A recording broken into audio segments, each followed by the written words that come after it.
안녕하세요, 잡시광입니다. 한국 장갑차의 인기는 날이 갈수록 뜨거워지고 있습니다.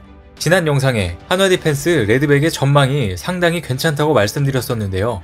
포방부라고 불리는 육군이 최근 전차대대 규모는 줄이고 기계화 보병대대의 규모를 늘리는 방향으로 전략을 틀고 있습니다. 여기서 급부상하는 무기체계가 K-21 보병전투 장갑차입니다.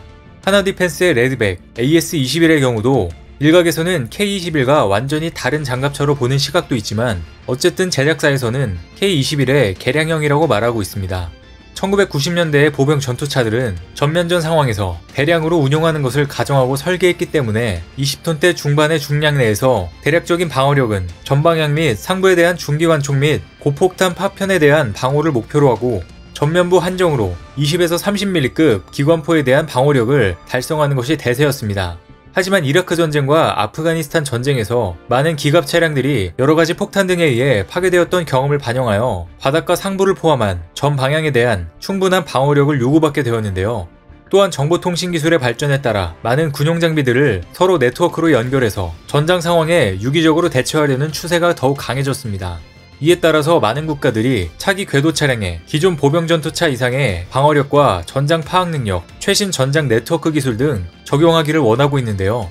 호주, 영국, 미국 등 차세대 사업에서 이런 능력을 원하고 있기 때문에 한화디펜스의 레드백이 강점으로 두드러지는 것입니다. 또 이런 추세는 인도와 중국의 국경 분쟁에서도 나오고 있습니다. 일단 인도는 한국의 K-21 105mm 경전차 350대를 도입할 것으로 보이는데요. 총 사업 규모는 2조 원에 육박하는 것으로 알려졌습니다. 인도 경전차 사업은 지난해 중국이 인도와 무력 충돌을 벌인 라다크 일대에 최신형 15식 경전차를 배치한 것이 기폭제가 됐습니다. 라다크 일대는 산악지형이어서 무게가 무거운 중전차는 작전하는 데 제한이 많은데요. 현재 인도군은 라다크 일대에 러시아제 T-90, T-72 주력전차 등을 배치했지만 중국군 15식 경전차에 대응할 만한 수단은 없는 상태입니다.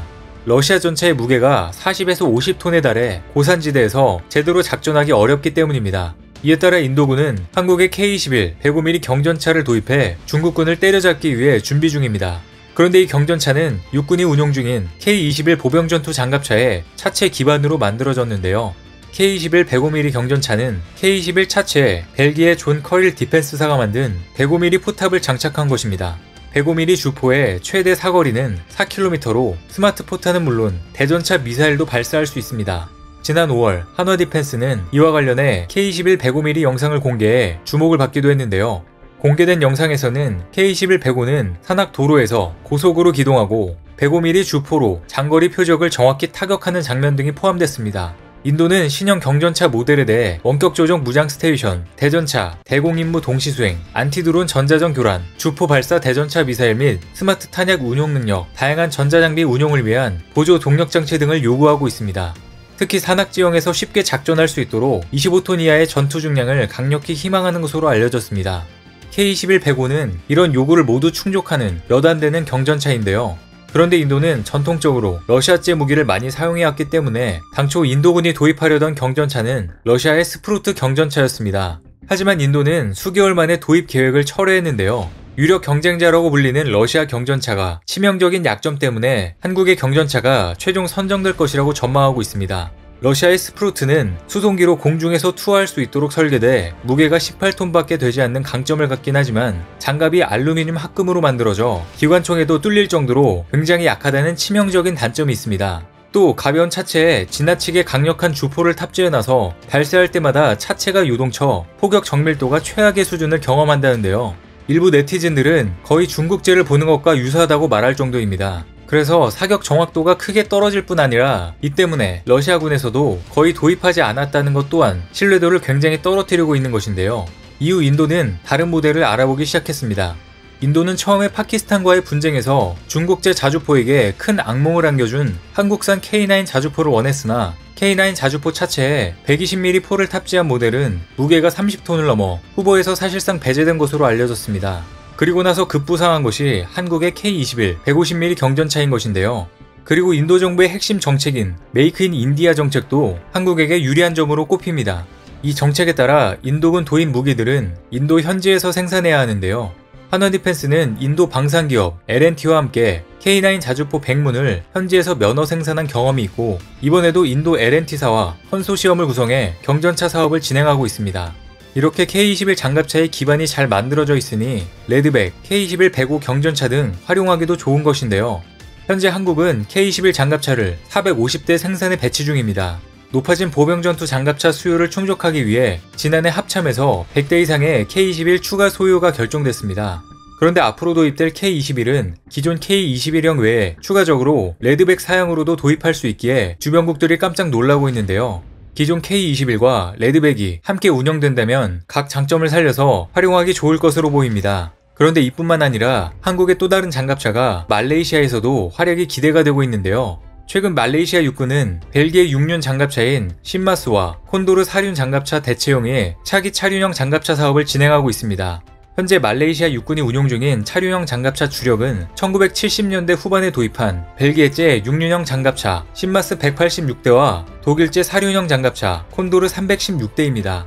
이번 장갑차 사업은 이 노후 장갑차들을 교체하는 사업으로 전체 사업 규모는 400대이며 6륜형 장갑차를 도입하는 사업입니다. 현재 말레이시아 육군은 궤도형 장갑차로 터키제 ACV300 267대와 한국제 K200 111대를 보유하고 있으며 터키제 8륜형 장갑차 AV8 257대를 별도로 보유 중입니다. 현재 보유 수량으로 따지면 6륜형과 4륜형 장갑차가 주력입니다. 그런데 2021년 현재 현대로템이 K806 차륜형 장갑차를 가지고 이번 수출 사업에 뛰어들고 있으며 코로나 사태에도 불구하고 2020년 연말에 시험평가팀이 내한했습니다. 말레이시아 육군 차륜형 장갑차 사업의 특징 중 하나는 현지에서 생산하는 조건으로 해외 업체가 선정되면 부계약자가 될 것으로 알려집니다. 현대로템의 가장 강력한 경쟁자는 터키의 FNSS사 등이며 캐나다와 인도네시아 장갑차 업체들도 뛰어들고 있습니다. 말레이시아는 지금까지 터키의 무기들을 자주 도입해왔지만 이번에는 상황이 조금 다를 것으로 보이는데요. 현대로템의 K806 장갑차가 주로 도심지와 후방 작전용으로 개발된 버전으로 이 작전사령부에야 지역 방위사단용으로 최초 전력화한 37사단을 비롯하여 현재 31, 32, 39사단 등에도 납품됐습니다.